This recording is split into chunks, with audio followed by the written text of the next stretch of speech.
serious thing, and that's why I think peer pressure is one serious thing that parents and all of us should take care of at that stage where people are going to school, leaving their homes. And there should be one or two things that you say to your kids or your wards on what they should do, especially when they come in contact with drug issues. So drug is something that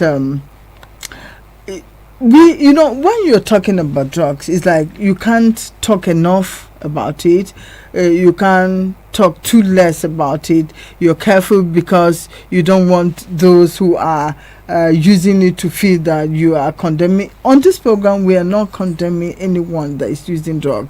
What we want to do is to see how we can find help for persons, so that's why sometimes I'd like to look at people who are doing drugs as people who are sick and need help.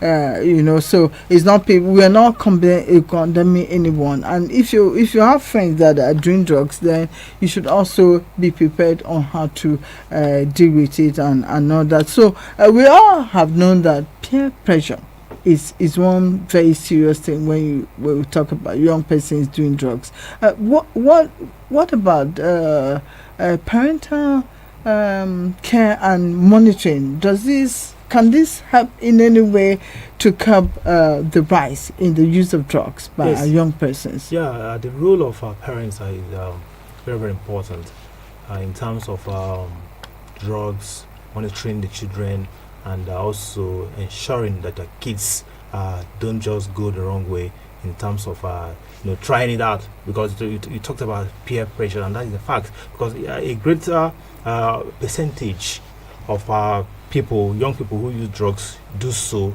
because of peer pressure. When they move with their friends, the things they do in secret you cannot know as a parent. But they say try this, and they try it. Some people might try it and will not want to go back because of the effect it had on them. While some will try it and then they are hooked on it. That's how the addiction starts. However, parents are very vital here in terms of monitoring. Because first of all, you must know who your wards go out with. You must know. It's very, very important. You must know. You know how there's a routine. Our kids, when they are in school, it's a different ball game. At least either when they are home, you should be able to monitor them and know who they go out with, where they go, and how they act when they return. Their countenance, everything about them, because the kid is your kid. You give birth to the kid. You know how this kid behaves. Then suddenly the kid started to behave somehow.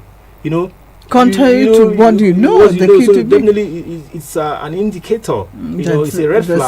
Something is wrong. And that's why in schools, even in secondary schools, even in some primary schools too, you see very violent behaviors or all kinds of crimes, things like rape, courtesy in our institutions. And research have shown that most of these things are linked to the use of drugs. Yes, because like the issue of courtism and violence within the educational sector, whether it be a secondary school or the tertiary institution, universities or colleges of education or polytechnics or monotechnics, you see the rising cases of violence. But I can also tell you for sure that most of these violence actions that we see and acts that we see within the educational sector is actually fueled by drug.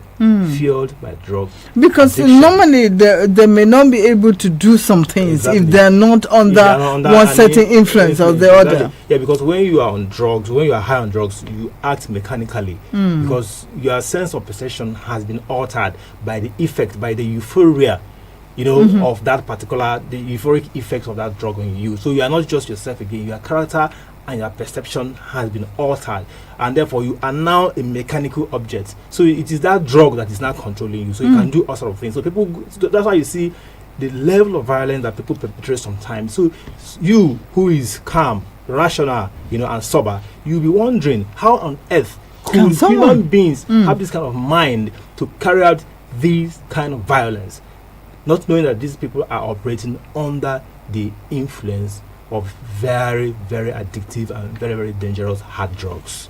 One of the troubling things that I think of sometimes is how does some of these young persons have access to these drugs? Like, for instance, if you look at the pharmaceutical centers, or let me say pharmacies, for instance,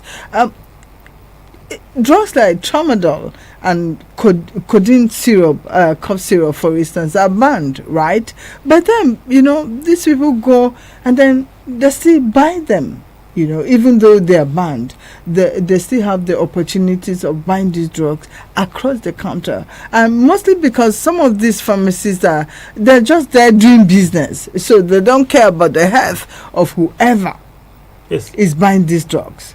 That's a fact, because if you look at some of these controlled drugs like tramadol you mentioned, which is a painkiller, an opioid, we also have things like codeine,